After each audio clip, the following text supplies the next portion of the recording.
Going from somebody posting on a message board to working for an NFL franchise? What?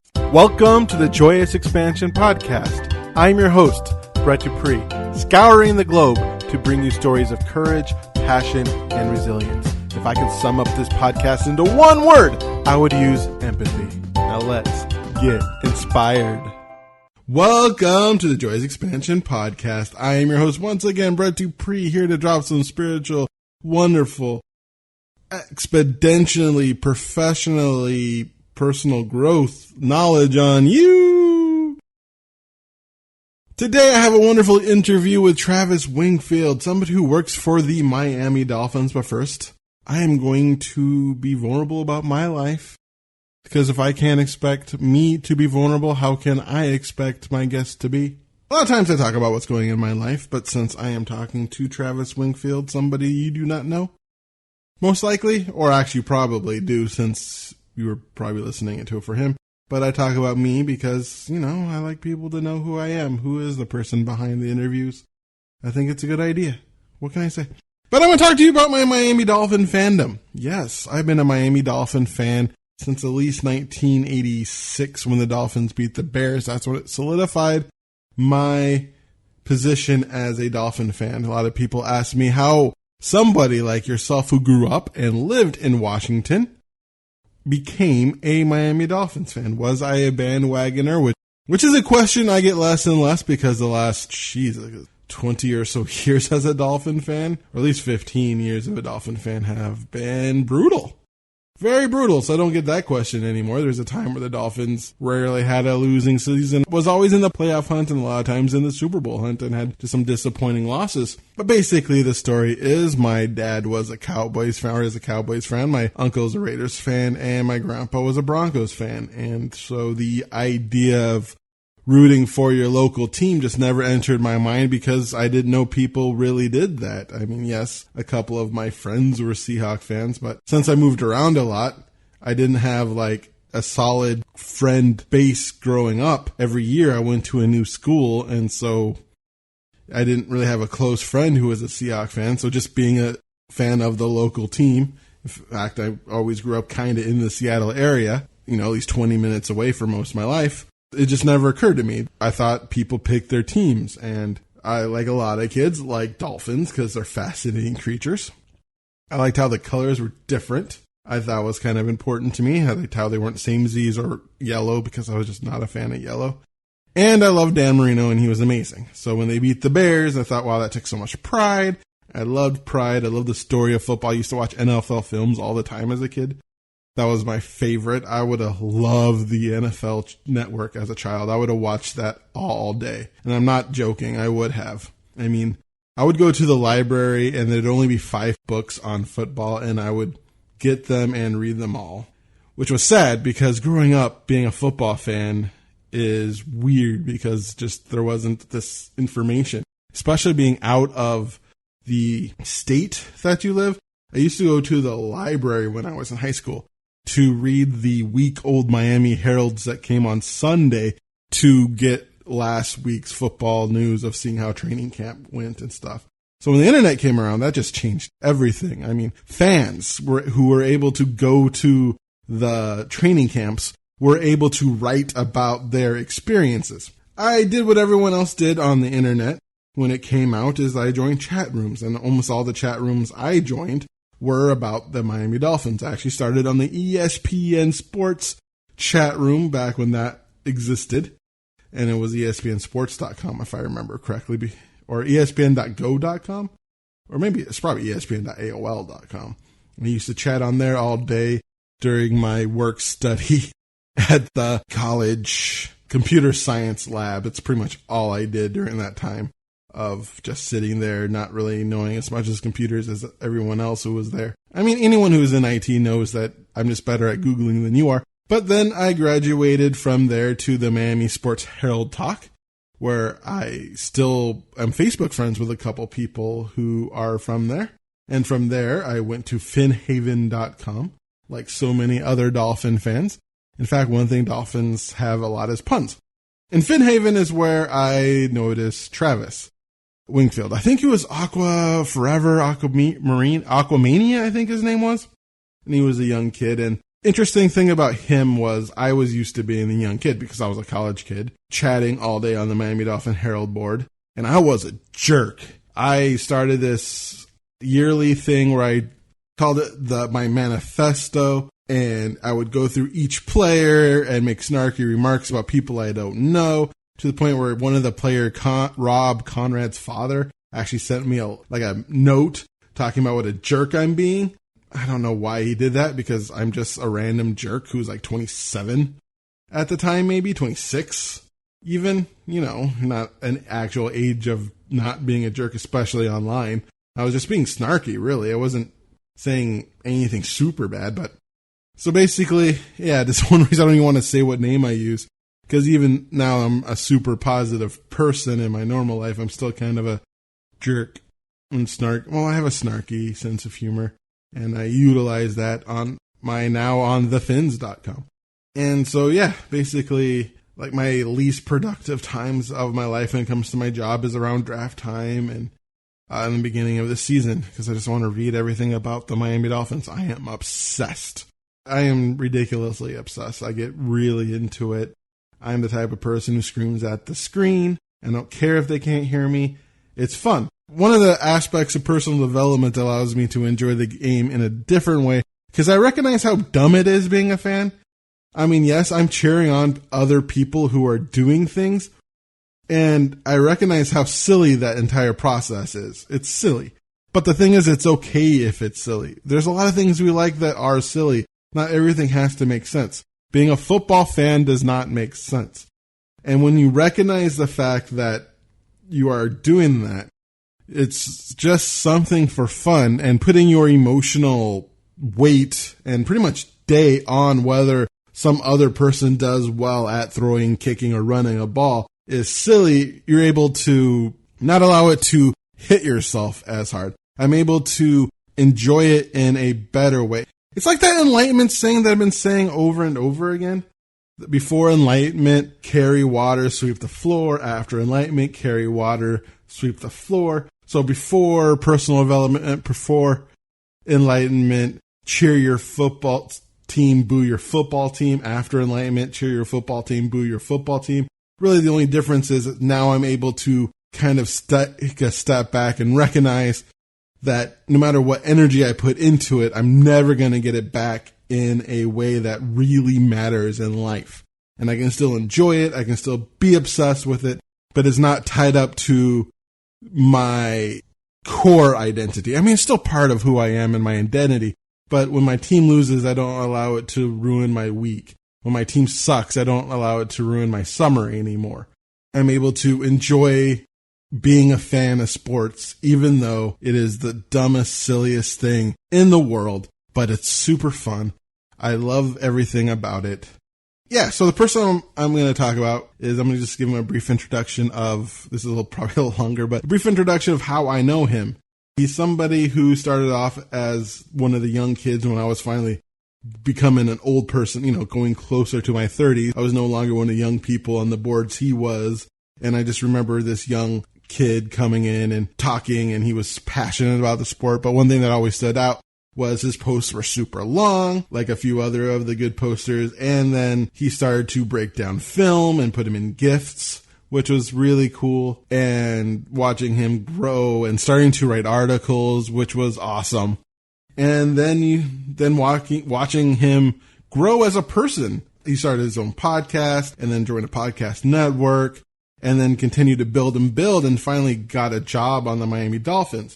So when I started my podcast, once I heard he got on the Miami Dolphins, I definitely wanted to have him on to celebrate his story and to learn about how somebody who was at one point not that different than me, but did the extra steps in life and was able to do something that a lot of us on bulletin boards think that we would want to do when we first start off as teenagers, and do that and become, it's a fun interview. This is maybe a gift to myself, if you will, but it's super awesome. I hope you enjoy it. And I'm going to do my intro right now.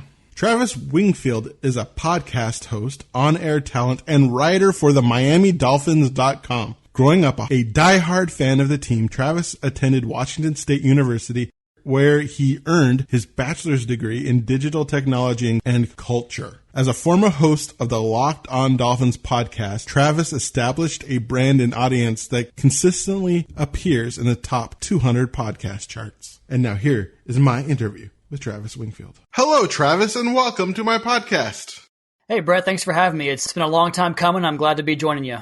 I am excited to have you on. Why don't you tell the listeners a little bit of who you are?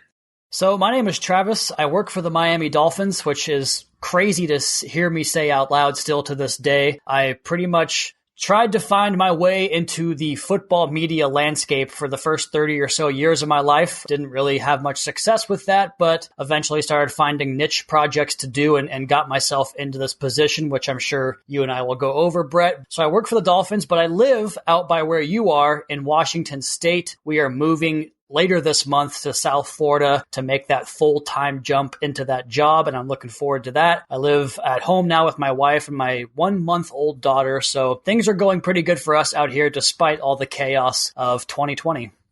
Yeah, it's been very excited. Something I don't talk about much on my podcast because this is all about personal development in people's lives is that I am a gigantic Dolphin fan.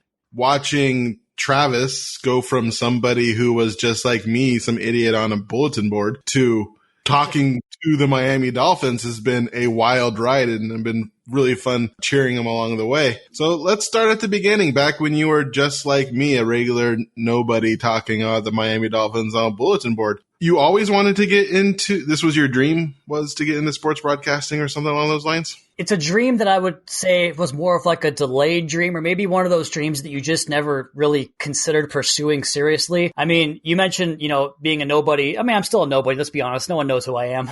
But as far as pursuing the actual dream itself, it was something that I always just thought was one of those things, like almost like an athlete, like you're not going to play professional football, Travis. You weigh 150 pounds. Like you're not going to play football for a living. I just thought you didn't get yourself into that position. When I was 16 years old, I took my first ever gig, I guess if you want to call it. It wasn't paid, but I got to write about the Dolphins, and that's what I loved to do. I was so fascinated by the game of football, and I loved the written word and storytelling, so I really wanted to get into it at that time, and that's when I did join those message boards that you and I were both so active on back in those days, Brett, when message boards were a little more popular than they are now. Took my first ever gig with, I think it was actually the Finsider, which is a bit of irony because I don't have a good relationship with the Finsider right now. I think that's what it was back when I was 16 years old, and I'll never forget my first article writing about Ronnie Brown and Ricky Williams, the two running backs that shared the backfield there in Miami. It's just kind of, I guess, progressed from there, and there was plenty of stops along the way. But yeah, back when I was in high school,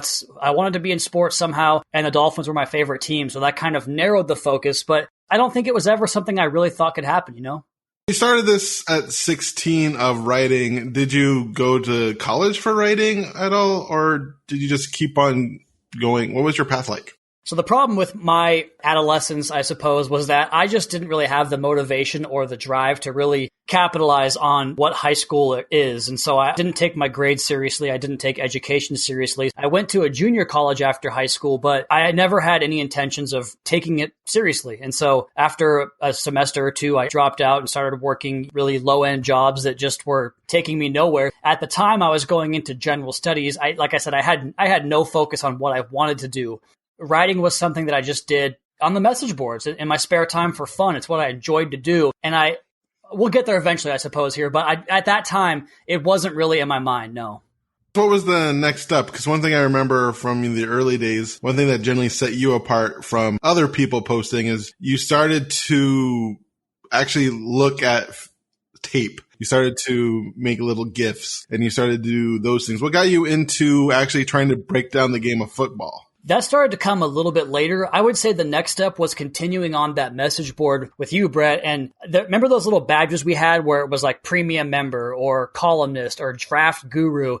I was so intrigued by getting these online notes of like certification, so to speak. And I remember when I can't remember if it was FinHeaven or the fins.com first said, do you want to write for the front page? And I was like, wow, this is my home. This is like my sanctuary. And now they want me to be like on the face of it. I thought it was so cool. And so I did that. And I really started to focus my writing on being grammatically correct, or at least spelling words right, and not taking the, shortcuts of text like you would with your buddies when you're texting on the phone. I took it really seriously then, but you mentioned getting into the film stuff. That didn't really start in earnest until 2016 when Sam from also the message boards, the host of the Perfectville podcast for the Miami Dolphins, a fan podcast, he had reached out to me about writing for his website in 2016. And that's kind of where the journey began. If you want me to go into the film stuff now, or you want to continue on that path, I guess that's up to you. Let's continue up the path. Yeah, it was 2016 when Sam reached out and said, hey, we're looking to get a written portion for Perfectville, the Welcome to Perfectville podcast. We want to have a website. And as you know now, Brett, how just almost, I guess, psychopathic I am about how diligent and how much work I want to produce. I was the same way then. And so he asked me to write one article a week, and that turned into 5 articles a week because I just loved doing it so much. And then from there, I started listening to their podcast and thought, I've always been a big fan of like AM sports radio. And I lived in Seattle back when I was really into it, listened to Brock and Salk, and I listened to those 3 programs back to back to back every day at work. When I lived there, I kind of drew on that experience and talked to Sam and Chris, the host of the Perfectville podcast, and thought, I could do this. It would be fun to do. And I think a new audio platform would be fun for me to do. And so I reached out to Kevin Dern, who also from the message board once again, and he agreed to do the podcast with me. And we started a podcast called The Finalysis, a horrible pun, I know, but we wanted to be different in the way that podcasts tend to be a little more easygoing, lighthearted, and can be a little bit more entertaining. But we really wanted to bring that, but also focus on the details of football, because we thought that was a space that was lacking in podcast and sports podcast in particular. And so that vision really kind of sparked my Twitter presence, which at the time I think I had 100 or 200 followers. And I saw that people were tweeting, but there's not really much of a film presence, a video presence where people can break down plays. And I'm actually looking at my tweet deck right now. I'm looking at 2 consecutive tweets where someone's breaking down video. So I don't know if it grew from there, like just in the general sphere, but at that time, nobody was doing it. And I knew that there was, personally for me, I wanted to see it with my eyes and visualize it, but also hear someone talk about it and kind of get those 2 points of contact in terms of teaching me the game. And I was so intrigued by football and just 22 of the world's greatest athletes playing the biggest game of chess just always has really brought my attention to the game. And so those 2 things coming together and the pursuit of trying to get my name out there once I realized that podcasting was a thing, and there were so many Dolphins podcasts and different Dolphins fans on Twitter that had these followings, it all kind of at once hit me that I wanted to focus my attention on this potential career, I guess hobby at the time, now has turned career. There's something about, I wonder if the Dolphins just have more pun-based podcasts all of them. than any other team. I'm curious about that transition from it sounded like at the beginning you're kind of just coasting through life, not really putting a focus on it, but something about just working on this really sounds like something really clicked. What clicked to make you want to really be diligent and work very hard on it? I think you pretty much hit the nail on the head. And I think that passion is the only word that can really accurately describe it. And I think that's so important in life, is just if you don't love what you do, Brett, how are you ever going to do the best job you can possibly do? Because, you mentioned kind of coasting through life. I've had jobs that were, here's your X amount of dollars per month and you can earn commissions on top of that. And that was always like kind of the grabber that brought you in was, if I work this hard and I can see this through. And then 3 or 4 months into the job, you realize you hate doing it. So you're not motivated. If you're not, motivated by money to do it, then you find yourself just kind of waffling and falling into this pattern of complacency. And I didn't want that for myself. And the older I got, the more I realized that my past, not transgressions, but past laziness, I suppose, really bred this life that I didn't want to live.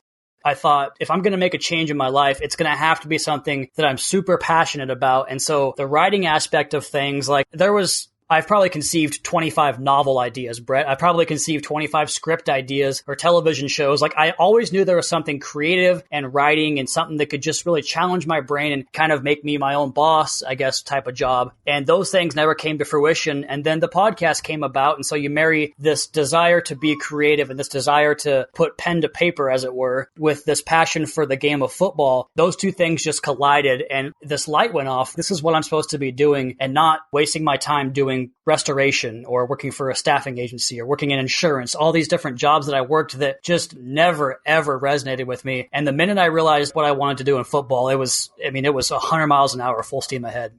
Things weren't going your way. Sometimes it happens as you pursue your passion. Was that passion what's really just kept you going? Yeah, I mean, I think it's like anything, I would assume, not having the knowledge of other industries, but you just go on Twitter right now and you can find people that are trying to crack into it. You mentioned all the podcast puns. There's got to be 50 Dolphins podcasts out there that I've heard of even, and that's not the ones that are just kind of doing their own thing. You have to really kind of carve out this niche role in this capacity or this industry that makes you stand out. And I think the desire to do that and to really get the recognition that I thought that I deserved at the time, and also that passion to just keep going, because we can talk about it. There was countless letdowns along the way that I was just like, man, what am I doing? Because I was working jobs while I started this. And then at one point I wasn't working and I was just focusing on that. And at that time, when I would face adversity, man, that's when times would get difficult sometimes. But yeah, the passion was really what fueled me to just kind of persevere.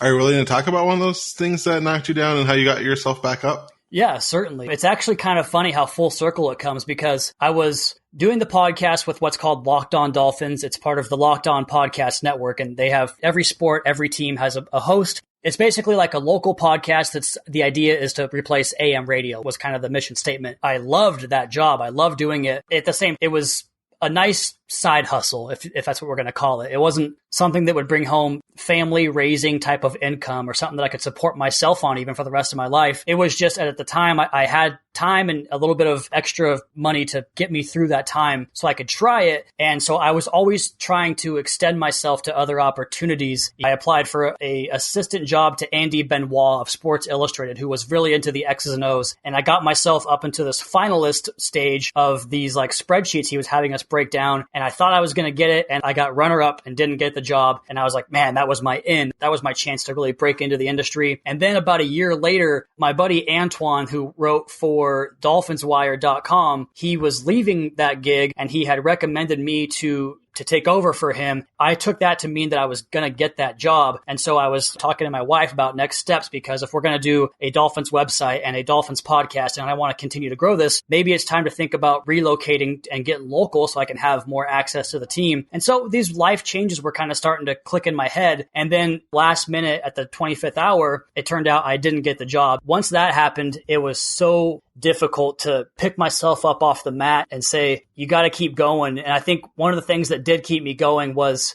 I became so obsessed with the routine of it, the routine of publishing a podcast and an article every day, Monday through Friday, because I have so many loyal people that have supported me on social media and fans of the podcast that write in and ask questions and retweet the podcast and all these things. It almost became like I didn't want to let those people down. And so I found strength and courage in my support system, if that makes sense. Like I was able to really make myself overcome this adversity based upon what other people had done for me. Does that make sense? I guess I'm trying to articulate as best I can.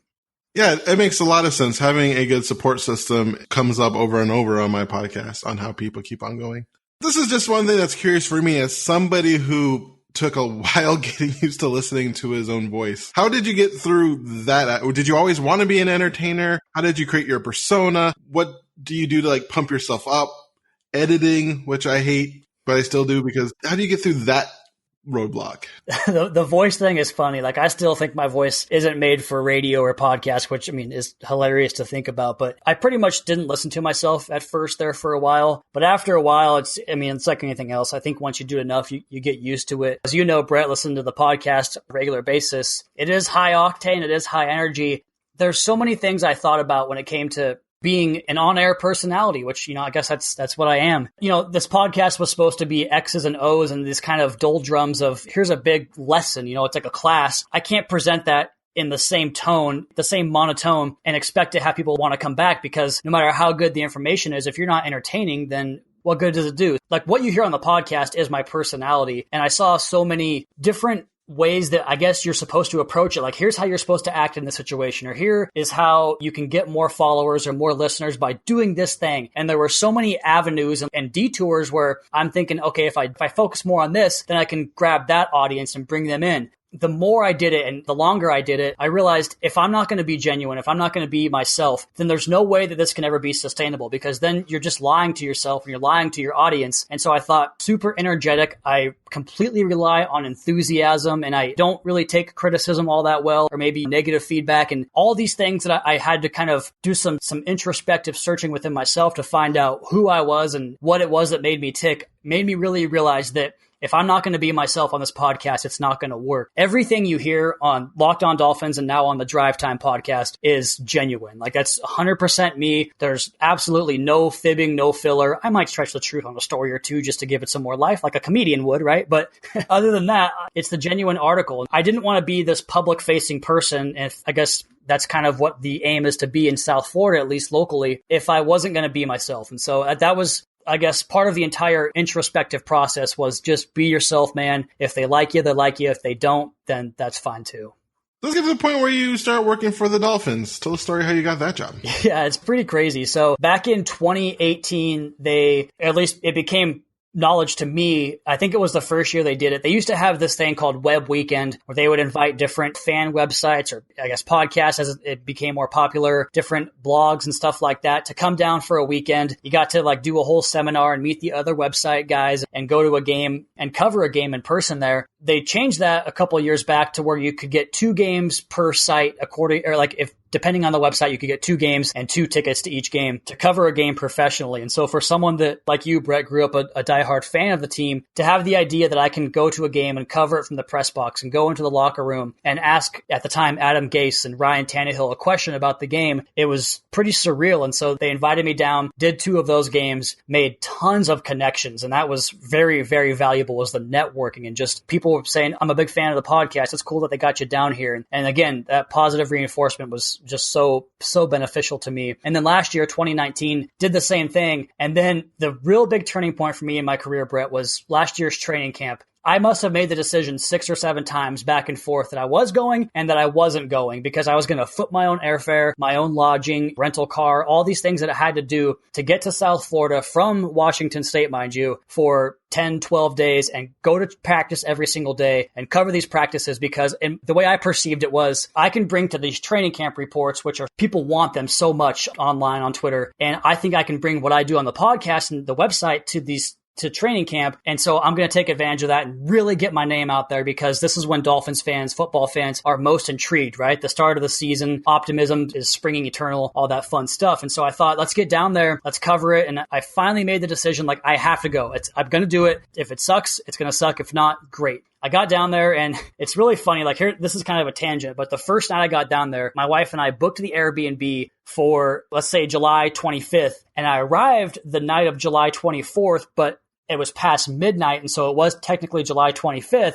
And I get to my room, and it's a hotel, but it's an Airbnb within the hotel. And I get to my room, and it's not cleaned. It hasn't been treated. And come to find out, I arrived one day too early. And I also found out that day that I was going to school at the same time. I finished my 4-year degree actually just recently. The person whose house I was staying in when I would go to school, he backed out. And so like I had all these things that were collapsing around me. And I thought, another one of those moments, like, what am I doing? Why am I down here away from my wife watching these football practices? Like, what is this going to benefit me? And so I get down there, and it's a terrible start. But then the moment I get to practice the next morning, it's just like, okay, this is what I was supposed to be doing. So I go out there, I cover these 10 days worth of practices, and I actually got myself credentialed for the practices just by kind of getting my face there. And that got me access to players. That got me so much notoriety on Twitter. I was gaining hundreds and hundreds of followers every day, and podcast downloads, and Locked On Dolphins was the #1 football podcast in the entire network. And it was just exploding in popularity. And I had sent an email earlier in the summer to one of the Dolphins people that works in communications and said, hey, like, I see this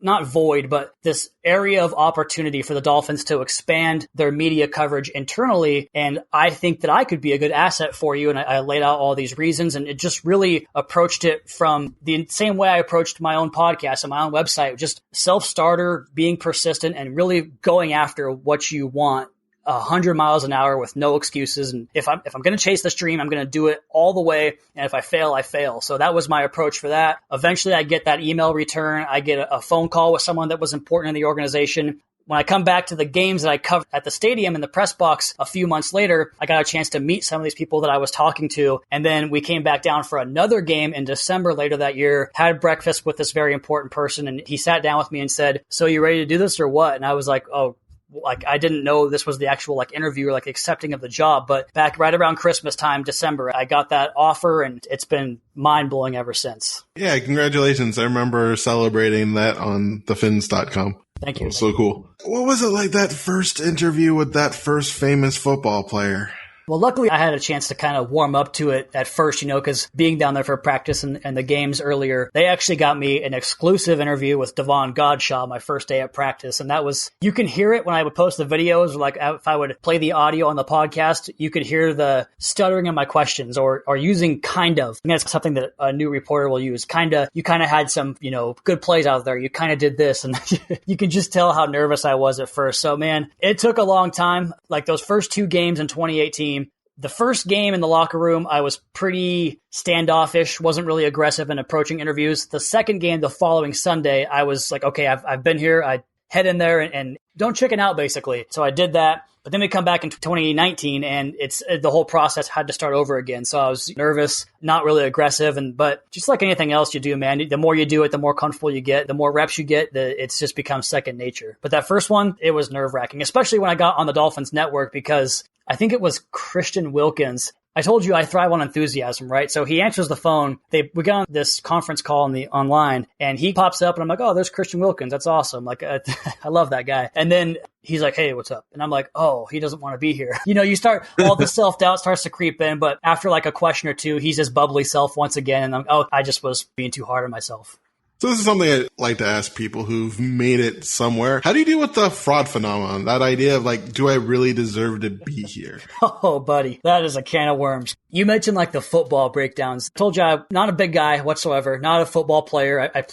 I think the last time I played football was in the 8th grade. So there is this misconception by people that think that if you didn't play the game to a certain point, you can't possibly have knowledge of the game. And so, football's a complex game. You got 22 guys doing 22 jobs and moving in 22 directions. And so I'd watch these cut-ups. I had this idea in my mind that I knew what I was talking about. Then I would watch somebody else who I know knows a lot more than I do it. And I'm like, man, am I an imposter here? Or am I actually like making any sense when I do these? So it's something you think about all the time. And maybe it's just something that you become more and more comfortable with over time, because it's still there, Brett. Like I still think about it. Why am I the lucky one that gets to be in this position? And, why can't they just pick someone else? I mean, I thought about it, but I guess it's just something you kind of try to put in the back of your mind, because you can't dwell on that kind of stuff. Because, being a public facing figure, like we mentioned, you're going to get some feedback that you're not going to like, and you're going to get some people that tell you don't know what you're talking about. And if you let that really creep into your mind and kind of overwhelm you, then that's what's going to happen.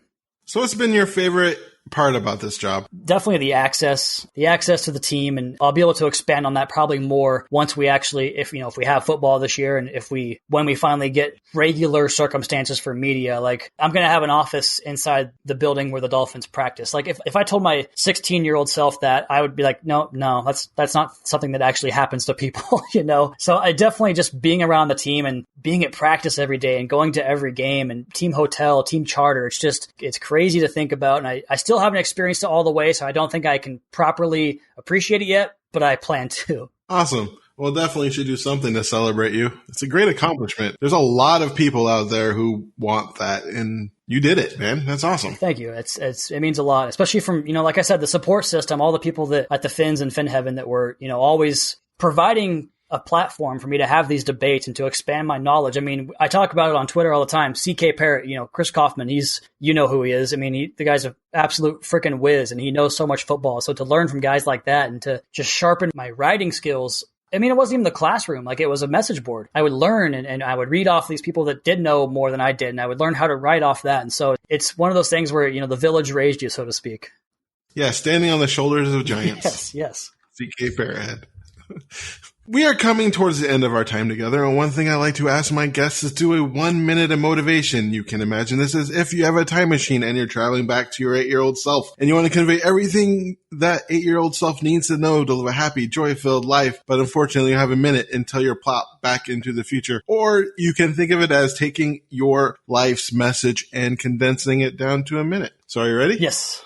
Let's go. Okay, so talking to my 8-year-old self, I would definitely insist on pursuing passion and finding something that means more to you than anything else in terms of what makes you happy, and be self-fulfilling in that way and do things that make you happy and put yourself first, because if you don't put the right emphasis on certain things you have to accomplish in your life, then you're not going to be able to make those next steps. And then one day you might realize, like I did, that you're living a life that you don't want to live. Every person, I believe, is capable of pursuing something that they have a talent in and achieving it if they are willing to do what it takes to do that. And I think that if we have to identify that, and then we have to make a plan, establish it, put it in place, and then attack it relentlessly, and be willing to work harder than everybody else. Be willing to put yourself out there and be willing to ask questions to people that you respect that have more knowledge of your field or of your study or whatever it might be. And just, I cannot put enough emphasis on relentlessly pursue your dreams and your hopes and your desires. And that's true of all walks of life, whether it's professionally or relationships and all these things you do. Just do it with passion, do it with excitement, be persistent, and love what you do.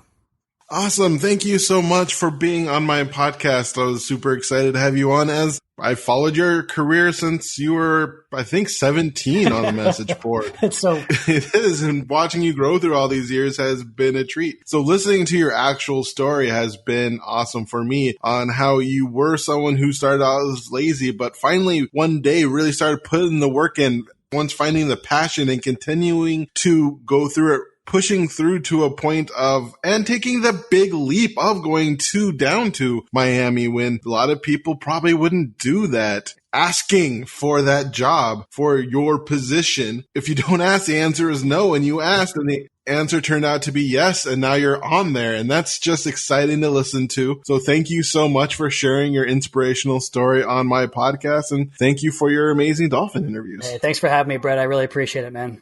Awesome. May your day be special. And there you have it, folks. That was my interview with Travis Wingfield. Wasn't that exciting?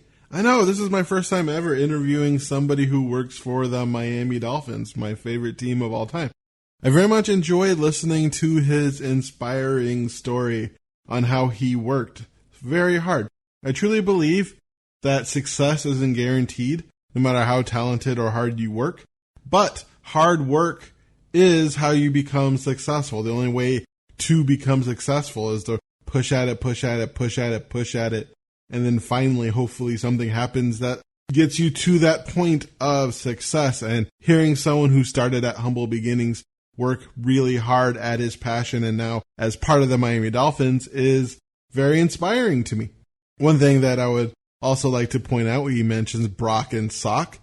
That is Brock Heward, and a little tidbit or a little bit of knowledge against me. I actually played football against him. The Hewards are from the Puyallup area, which is down south of where I was at the time, which was Kent Meridian, go Royals. And we played a game and Brock Heward was there. And it was super interesting playing against a 6'2", 230 pounds. And I was 5'7", 230 pounds. I was a defensive lineman, but I was just I was just packed of muscle. And I think I got to hit him once, but their line was really tight in formation. It was hard because their pretty much strategy was to throw the ball. We were just in our high school, there wasn't much passing. It was mostly a running league. Anyway, that was just a little tidbit mentioning Brock and Sock, but it's just fun watching somebody succeed in life, push for it and do a good job. When you do a good job and push your passion behind what you want, magic can happen. And it's so awesome that magic happened for Travis Wingfield. This season has started. I mean, this is in October. We recorded this, of course, before we knew there was going to be a season. It was super fun watching his interviews with the draft picks and like Tua Tagovailoa, Noah Mbenogane, Austin Jackson, Robert Hunt, watched all those, and just watching him do this job has been awesome. And yeah, so this was pretty much a treat for me. Hopefully it was a treat for you, listening to this inspiring story of somebody going for it and making it into his dream. And so if you want to check him out, go to miamidolphins.com. And where he has interviews, he has a podcast on there, Drive Time with Travis Wingfield, and follow him on Twitter. He's easy to find because he's a big shot in Miami. Well, there you have it, folks. That is my 88th episode of the Joyous Expansion Podcast. 8 is my favorite number. So 88 is a great number, and this is a podcast that I very much enjoyed. So if you want more about me, you can find me at joyousexpansion.com, pod.joyousexpansion.com if you want to listen to more of my podcast.